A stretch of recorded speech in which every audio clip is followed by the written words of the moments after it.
साल की महिला जिससे प्यार हो जाता है एक सब्जी वाले से, और उसके प्यार की कीमत उसे ऐसे चुकानी पड़ती है कि वो जिससे सबसे ज़्यादा प्यार करती थी उसे ही खोना पड़ता है उस इंसान की वजह से। बहुत पछताती है वो बाद में इस बात पर। दोस्तों, मैं गीता गुप्ता, स्वागत है आप लोगों का मेरी आज की एक नई सच्ची कहानी में। और अगर वीडियो अच्छी लगे तो प्लीज़ लाइक कर दीजिएगा, चैनल को भी सब्सक्राइब कर दीजिएगा जिससे मेरा हौसला बढ़ता रहे। जय माता दी। तो ये घटना ग्रेटर नोएडा की है। वहाँ एक महिला होती है 60 साल की, जो कि अपनी फैमिली के साथ रहा करती थी। और उसका 3 मंजिल का मकान था। उसके 2 बेटे थे। बड़े बेटे की उसकी शादी हो गई थी, उसकी बहू भी थी, एक पोती थी और एक उसका छोटा बेटा था जिसकी शादी नहीं हुई थी, वो कुंवारा ही था। हस्बैंड उसका था नहीं, औरत का। तो 2 कमरे में वो अपनी फैमिली के साथ रहा करती थी और बाकी के कमरे उसने किराए पर चढ़ाए हुए थे। तो जब वो रह रही होती है तो उसका जो बड़ा बेटा होता है ना, वो गुंडागर्दी में ज़्यादा होता है, लड़ाई झगड़े ज़्यादा करता है हमेशा। तो ऐसे ही दिन बीतते, एक दिन उसके बेटे के हाथ से किसी का मर्डर हो जाता है। अब जब मर्डर हो जाता है तो उसको सज़ा हो जाती है और वो चला जाता है। अब बचती है उसकी पत्नी, यानी कि उसकी बहू बचती है और उसकी पोती बचती है। और जो उसका एक और बेटा था जिसकी शादी नहीं हुई थी, वो बाहर काम किया करता था, वो घर में नहीं रहता था। अब जो उसकी बहू थी वो थोड़े दिन अपनी सास के साथ रहती है, फिर थोड़े दिन बाद वो अपनी मायके चली जाती है अपनी बेटी को लेकर, उस महिला की पोती को लेकर अपने मायके चली जाती है। और जो वो महिला थी 60 साल की, उसे अपनी पोती से बहुत ज़्यादा प्यार था। वो ज़िंदगी में सबसे ज़्यादा प्यार अपनी पोती से ही करती थी। अब जब वो चली जाती है तो उसका मन नहीं लगता अपनी पोती के बगैर। तो वो अपनी बहू के पास जाती है और अपनी पोती को वापस ले आती है कि मेरा इसके बगैर मन नहीं लग रहा और मैं अकेली हूँ। तो उसकी बहू भी उसको वापस भेज देती है कि उसकी दादी अच्छी होती है, प्यार करती है, तो उसे वापस भेज देती है अपनी दादी के पास। अब वो रहने लगती है। जब वो रहने लगती है तो और भी किराएदार थे। तो एक दिन एक सब्जी वाला आता है, और सब्जी वाला आता है तो उससे पूछता है कि यहाँ कोई कमरा खाली है। तो वो कहती है कि हाँ हाँ है। तो वो उसे कमरा किराए पर दे देती है। कमरा किराए पर दे देती है, वो वहाँ रहने लगता है। रहते रहते अब वो भी अकेली होती है, वो सब्जी वाला भी अकेला होता है। तो एक दूसरे से बातें करना शुरू कर देते हैं, अपनी ज़िंदगी के बारे में बताने लगते हैं, अपना दुख सुख एक दूसरे से बांटने लगते हैं। ऐसे करते करते दोनों एक दूसरे से दोस्ती हो जाती है दोनों की। और एक दूसरे से कब वो एक दूसरे से प्यार करने लगते हैं कुछ नहीं पता, उनके अकेलेपन की वजह से।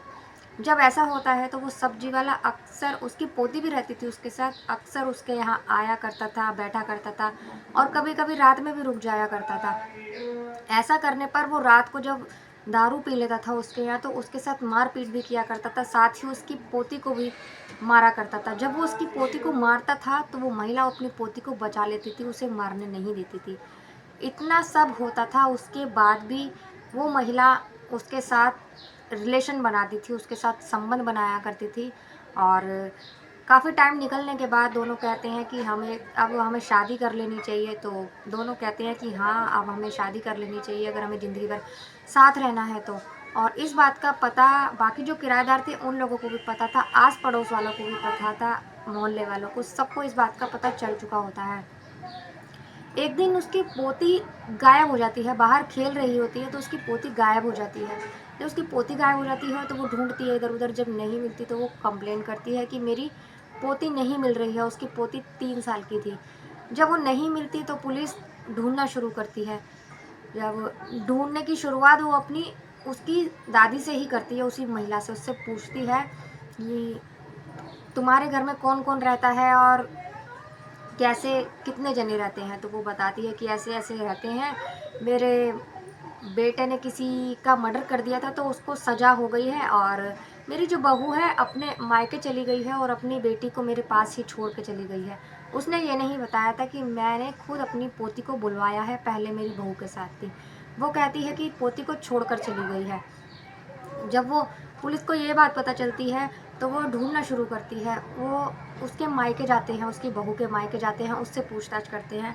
सो ये खबर उसकी बहू को भी पता चल चुकी होती है अपनी सास के बारे में और सब्जी वाले के बारे में। तो वो पुलिस को भी बताती है कि ऐसी ऐसी बात मेरे कानों में पड़ी है। तो पुलिस आके उससे पूछती है कि तुमने मुझे ये बात नहीं बताई, आपने हमें ये सब्जी वाली बात नहीं बताई, सब्जी वाले की और आपका संबंध है आपस में। तो वो फिर उनको बताती है कि मैंने तो ऐसे ही नहीं बताया।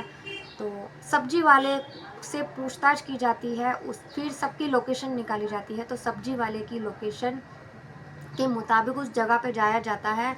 तो वहाँ पे एक खाली मकान होता है, वहाँ पर उस बच्ची की लाश मिलती है। किसी कोई दीवार होती है, कुछ पट्टा टाइप का होता है बड़ा, उसके नीचे दबी होती है और उसके संग पहले रेप भी हुआ होता है बच्चे के साथ, फिर उसका मर्डर कर दिया जाता है गला दबाकर। उसकी बच्ची की लाश जब मिलती है तो पुलिस वाले उसको सब्जी वाले को पकड़ा जाता है और उससे पूछताछ की जाती है। बहुत मारने के बाद वो बताता है कि मैं इससे प्यार करता था और इससे शादी करना चाहता था, लेकिन ये महिला मुझसे भी ज़्यादा अपनी पोती से प्यार करती थी और मुझे ये डर था कि कहीं मुझसे शादी ना करे ये अपनी पोती के चक्कर में, क्योंकि अक्सर जब हमारी लड़ाइयाँ होती थी तो ये अपनी पोती का बीच बचाव करती थी और अपनी पोती को ज़्यादा प्यार करती थी। पोती की वजह से मुझसे भी लड़ाइयाँ किया करती थी। तो मुझे ये डर था कि कहीं ये अपनी पोती की वजह से मुझे ना छोड़ दे। इसीलिए मैंने सोचा कि अगर इसकी पोती को रास्ते से हटा दूँगा तो ये मुझसे आराम से शादी कर लेगी और फिर कोई दिक्कत नहीं होगी। और इसीलिए मैंने इसकी पोती को इससे अलग करने की सोचा, इसकी पोती को जान से मार दिया। दोस्तों, इतनी सी बच्ची को उसने जान से मार दिया और उसके साथ इतनी हैवानियत की, तो उसको अरेस्ट कर लिया जाता है और उसको सज़ा सुनाई जाती है। तो एक 60 साल की महिला को प्यार करना इतना भारी पड़ा, अपनी इतनी प्यारी बच्ची को, अपनी पोती को खोना पड़ा। दोस्तों, अगर आपको अच्छी लगी हो वीडियो तो प्लीज़ लाइक कर दीजिएगा, कमेंट कर बताइएगा। मिलते हैं अगली किसी वीडियो में एक नई सच्ची कहानी के साथ। तब तक के लिए बाय बाय, जय माता दी।